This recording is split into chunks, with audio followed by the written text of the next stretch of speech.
మిత్రమా మిత్రమా నీకోసమే వెయిటింగ్. అకస్మాత్తుగా కడుపు నుంచి నీ ఏరియాకి ట్రాన్స్ఫర్ చేయించావేంటి? ఏంటి విషయం? ఓ చిన్న ప్రాబ్లం. ఇప్పుడు నేనేం చేయాలో చెప్పు. ఆ వీరభద్రాన్ని అరెస్ట్ చేసి ఒక్కరోజు జైల్లో పెట్టాం. మా వాళ్ళని పంపి వాడిని లేపేస్తాను. దానికి ముందు జైలుకు తీసుకెళ్లే దారిలో వాడిని 2 నిమిషాలు నా ఇంటికి తీసురా. వాడి చంప పతల కొడతాను. అది ఎందుకన్నా? ఇలాగేగా నా చంప మీద కొట్టాడు. దున్నపోతున్నారా? ఈ ఏరియాలోనే పెద్ద మనిషి అంటున్నావు. ప్లాన్ వేయకుండా అరెస్ట్ చేయడం కష్టం. ఓ పని చేద్దాం. బెజవాడ మెయిన్ బజార్ లో ఉన్న ఒక కొట్లో 100 రూపాయల దొంగ నోటు మారుస్తూ మనవాడు ఒకడు అరెస్ట్ అయ్యాడు. వాడు అనంతపురంలో ఉన్న ఒకటి పేరు చెప్పాడు. వాడి దగ్గర 10,000 రూపాయల దొంగ నోట్లున్నాయి. ఇప్పుడు కేసు నా దగ్గరకు వచ్చింది. నేను వాడిని ఓ 4 పీకులు పీకితే వాడు అనంతపురంలో ఉన్న వీరభద్రుడే ఈ దొంగ నోట్లకి హోల్సేల్ డీలర్ అని ఓ స్టేట్మెంట్ ఇస్తాడు. వాళ్ళ ఇంట్లో 4 లక్షల దొంగ నోట్లు పట్టుకుంటాం. నీ ప్లాన్ తీసుకుని చెరువులో పడే దుండపోతా 4 లక్షల దొంగ నోట్ల ఆడిట్లో ఎలా ఉంటాడు? అందుకు నువ్వున్నావు కదా. నువ్వు మంత్రివి, నీ చుట్టూ ఇంత బలగం ఉంది. ఇంత చిన్న పని కూడా నువ్వు చేయలేవా? బ్యాట్ లేకుండా సిక్సర్ కొట్టావు కదరా. జీనియస్ రా నువ్వు. ఎవరి కొమ్మని నరికేసింది? తెలీదు బాబు. తీసి పక్కనేయండి. చెప్పండి. మన ఇంటికి సెర్చ్ వారెంట్ తో పాటు డిఎస్పీ ఆఫీస్ నుంచి ఒక పెద్ద టీం వస్తోంది. విషయం ఏమిటో నాకు కూడా తెలియదు. ఇదంతా రాజశేఖర్ గడి పనే. పదవి చేతిలో ఉంది కదా అని పగ సాధిస్తున్నాడు. ఇది నరికినట్లేదు, విరగొట్టినట్టుంది. అవునరా మామా.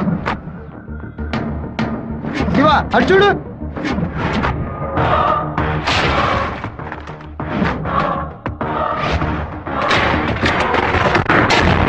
నిన్న రాత్రి మన ఇంట్లోకి ఎవడో దూకొచ్చాడు. వచ్చినాడు దేన్ని తీసుకెళ్లేదు. అయితే ఖచ్చితంగా ఏదో పెట్టే వెళ్ళి ఉంటాడు.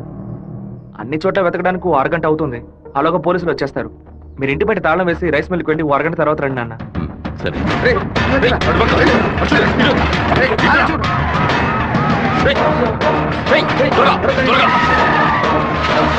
అన్ని తెచ్చండి.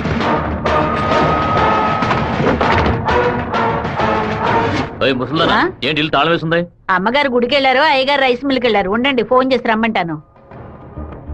ఆ తిళ్ళని చూసారా? చూసాండా? లోపల చూసారా? లేదురా.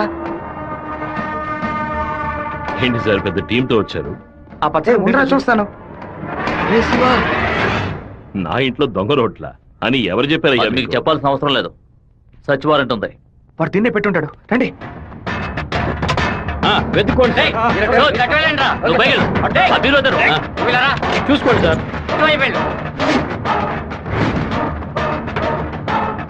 ఎవరో చెప్పిపోతున్నట్టు దిళ్ళనైనా తదేకంగా చూస్తున్నారేంటి? సార్ పచ్చ దిండు సార్. ఏ బొచ్చు లేదు. ఏయ్, ఎంతమంది లోపలికి ఎప్పుడు వచ్చారయ్యా? ఏమైంది? ఇల్లు మొత్తం వెతికేశాం, ఎక్కడా లేదు. కనీసం అరెస్ట్ అయినా చేయరా? కారణం లేకుండా ఎలా అరెస్ట్ చేయమంటావు? ఏదో ఒక కారణం చెప్పి వాడిని అరెస్ట్ చేసి చావరా. ఎలాగైనా సరే వాడిని కొట్టి తీరాలి. మిస్టర్ వీరభద్రం, ఒకసారి స్టేషన్కి వచ్చి వెళ్ళండి. ఎందుకు? మీ ఇల్లంతా సోదా చేశాం కదా, ఏమీ దొరకలేదని రాసిచ్చి వెళ్ళండి. నమస్తే డిఎస్పీ సార్. కొత్తగా స్టేషన్కి వచ్చి రాసిచ్చేసి వెళ్ళమంటారేంటి? ఎందుకు రావాలి? చట్ట ప్రకారం మీరు వెతుకుంటూ వచ్చిన వస్తువు ఏది దొరకలేదని 2 సాక్ష్యాలతో రాసిచ్చి మీరే సారీ చెప్పి వెళ్ళాలి. అర్థమైందా? ఈయన అరెస్ట్ చేయకుండా నేను ఇక్కడి నుంచి వెళ్ళేది లేదు. తప్పు డిఎస్పీ సార్. ఈయన అరెస్ట్ చేస్తేనే మీరు ఇక్కడి నుంచి బయటికి వెళ్ళలేదు. అరెస్ట్ చేస్తానని అరెస్ట్ చేసే మూడ్ లోనే ఉన్నారే ఏంటి? ఎవరైనా చెప్పి పంపించారా? అందరూ వీడియో తీస్తున్నారు. ఆఫ్ చేయండి రా, ఆఫ్ చేయండి. వాడు మాత్రం వీడియో తీయట్లేదు. అట్టు చూడండి. అరగంట ముందు మీరు రావడం, మాట్లాడడం, ఇంట్లోకి వెళ్ళడం, ఇంట్లోంచి బయటకు వచ్చి ఇంట్లో ఏం లేదని చెప్పడం, అన్నిటికీ మించి కంపల్ చేసి మా నాన్న అరెస్ట్ చేస్తానని చెప్పడం అన్ని ఇందులో రికార్డ్ అయ్యాయి. ఈ వీడియో నేను సీఎం సెల్ కి ఫార్వర్డ్ చేశాను అనుకోండి, మీ ఉద్యోగం పోయిందని మీ సెల్ కి మెసేజ్ వస్తుంది. ఏంటి పంపించమంటారా? తమరి సెల్ రింగ్ అవుతున్నట్టుంది. పడిపోతుందా? ఊరి వాళ్ళందరూ ఒకటైపోయారు. ఇక్కడ జరిగిందంతా వీడియో కూడా తీశారు. నేనేం చేయలేకపోతున్నా. జాగ్రత్తగా ఉండండి డిఎస్పీ సార్. ప్రేమతో మా వాళ్ళు చేత్తో కత్తి పుచ్చుకొని గట్టిగా వాటేసుకుంటారేమో.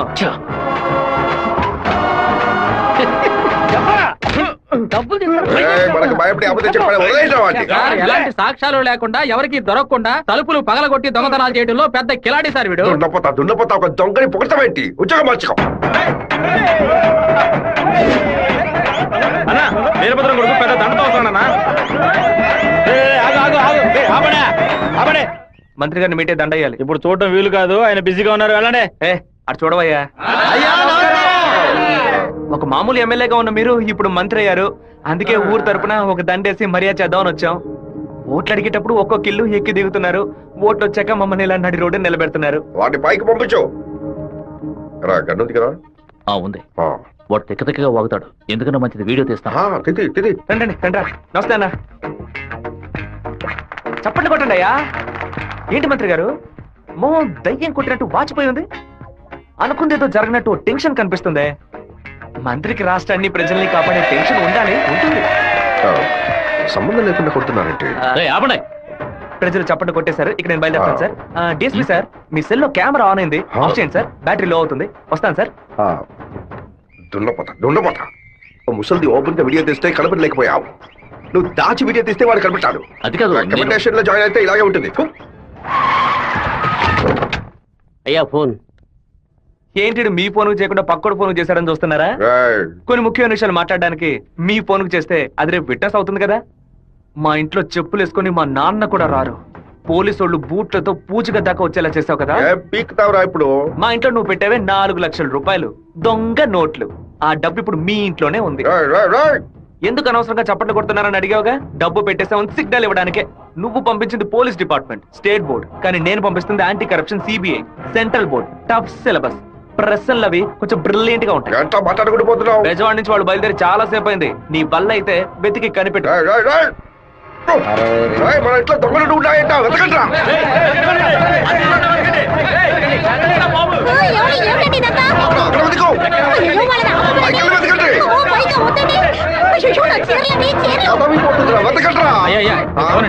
ఏంటి మంత్రి, ఈ పాటికి నీ ఇల్లు కార్పొరేషన్ లెట్టిన్ లాగా కంపు కొడుతూ ఉండాలే.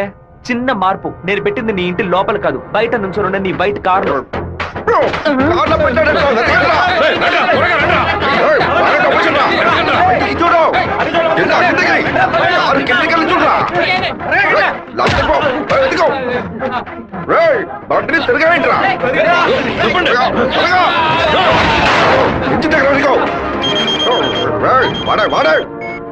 డబ్బు ఎక్కడ ఉందో చెప్పరా. చెప్పంటావా?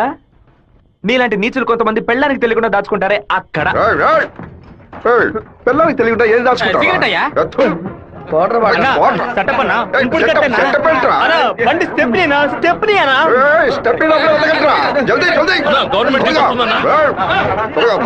తీసుకోండి.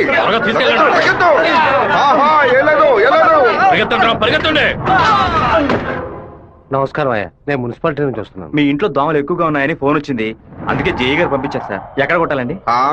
1000 దోమలు నా బండిని బోర్లా పడేసి పక్కన తోపుకుపోయాయి, వెళ్ళి కొట్టండి. ఏంటో ఎలా మాట్లాడతారు?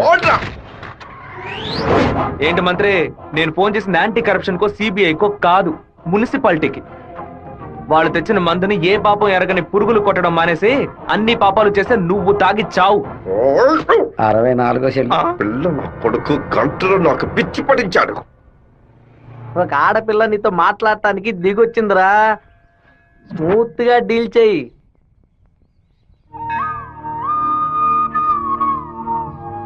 ఎందుకు రమ్మన్నావు?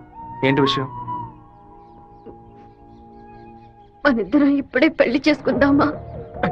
ఇప్పుడే, ఈ క్షణమే దేవుడి కడప గుళ్ళో పెళ్లి చేసుకుందాం. ఏమంటున్నావు?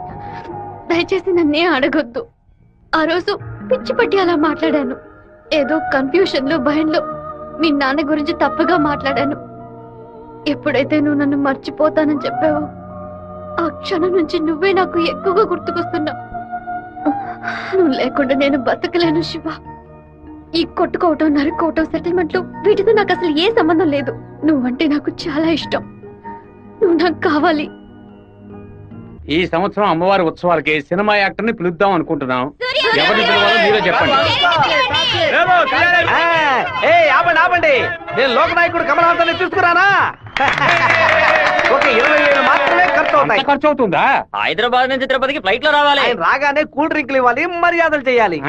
ఇదిగోనయ్యా 10,000 అడ్వాన్స్ తీసుకో. మీకు క్షత్రియపుత్రుడు కమల్ హాసన్ కావాలా, దశావతారం కమల్ హాసన్ కావాలా?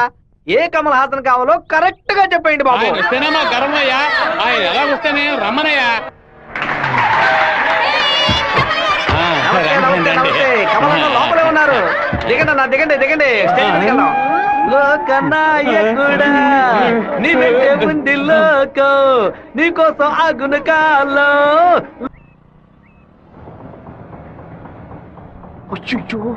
నాన్న బండి మనల్ని ఫాలో చేసుకుంటూ వస్తుంది. తిరిగి చూడకు.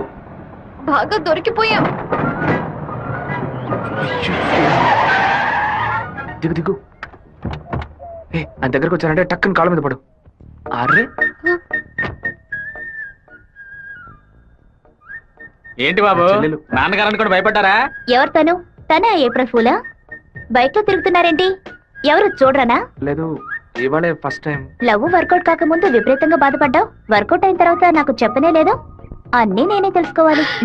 So sweet. నేను భయపడిపోయాను తెలుసా. నువ్వెంత స్వీట్ అయితే మీ వాళ్ళకి ఎంత స్వీట్ గా ఉంటారో. రేపే మీ ఇంటికి వస్తున్నాను. సూపర్ గా వచ్చి